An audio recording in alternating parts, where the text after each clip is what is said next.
নিজের ঘরে এসে কি বলবো আসলে আমি নিজেও একটু তাল হারিয়ে ফেলেছি। যা যা মানুষের প্রয়োজন আমরা চেষ্টা করেছি এই বগুড়াতে কাজগুলো করার জন্য। আমি এটাকে মডেল জেলা বলে থাকি, এটি আমার নিজের কাছে মডেল। আমি প্রথমেই আজকে আল্লাহর দরবারে শুকরিয়া আদায় করতে চাই। যাই বলি তার সবচেয়ে আগে আমি আল্লাহর দরবারে শুকরিয়া আদায় করতে চাই, কারণ আজকে প্রায় 19 বছর পরে আল্লাহ আমাকে আবার তৌফিক দিয়েছেন এই নিজের ভূমিতে ফিরে আসার।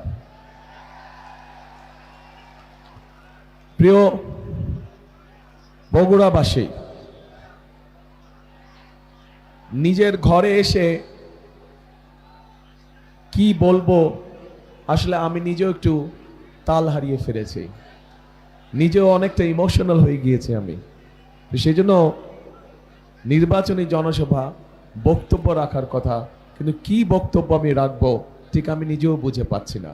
ঘরের মানুষের কাছে তো বলবার কিছু নেই। আছে কিছু ঘরের মানুষের কাছে বলবার? প্রিয় বগুড়াবাসী, এর আগে যখন আমি দেশে ছিলাম, আজকে থেকে 19 বছর আগে,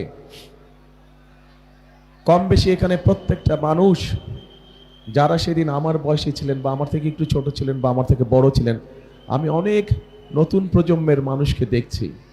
তারা হয়তো তখন অনেক ছোট ছিল, হয়তো আমাকে দেখেছে বা দেখে নাই অনেকেই, কিন্তু যারা সেদিন আমাকে দেখেছিলেন এবং সেই স্মৃতি মনে আছে, নিশ্চয়ই আপনাদের মনে আছে যে বগুড়া সদর সহ সমগ্র জেলায় মানুষের প্রয়োজনে যেই কাজগুলো করা দরকার ছিল আমরা চেষ্টা করেছি সব কাজগুলো কম বেশি করার জন্য। হয়তো আমরা 100% সাকসেসফুল হইনি, কিন্তু যতটুকু পেরেছি সরকারের আইন কারণ রীতিনীতির মধ্যে থেকে যতটুকু সম্ভব হয়েছে আমরা চেষ্টা করেছি। সেদিন এই বনানী মাটিডালি রাস্তায় বলুন, এই যে চওড়া রাস্তায় বলুন, শহীদ জিয়াউর রহমান মেডিকেল কলেজ বলুন, গ্যাসের লাইনের কথা বলুন, এরকম আরো বিভিন্ন উন্নয়নের কাজের কথা বলুন না কেন, যা যা মানুষের প্রয়োজন আমরা চেষ্টা করেছি এই বগুড়াতে কাজগুলো করার জন্য।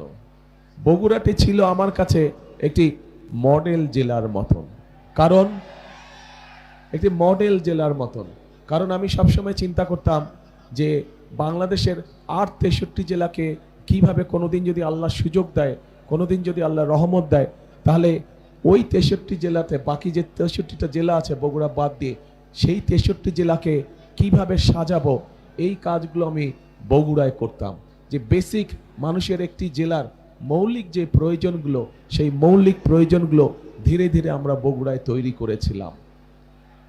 এই মুহূর্তে কম বেশি আমরা গর্বের সাথে বলতে পারবো সেদিন আমরা যতটুকুই কাজ আপনাদের সকলকে সাথে নিয়ে, আপনাদের সকলের সহযোগিতায় 2001 থেকে 2006 পর্যন্ত যতটুকুই আমরা করতে পেরেছিলাম কাজ এলাকার জন্য, প্রত্যেকটি বগুড়ার 7টি এলাকায় যতটুকু কাজ আমরা করতে পেরেছিলাম, বাংলাদেশের যে কোনো জেলা থেকে আমরা বেশি কাজ করেছিলাম, যে কোনো জেলা থেকে আমরা ভালো কাজ করেছিলাম।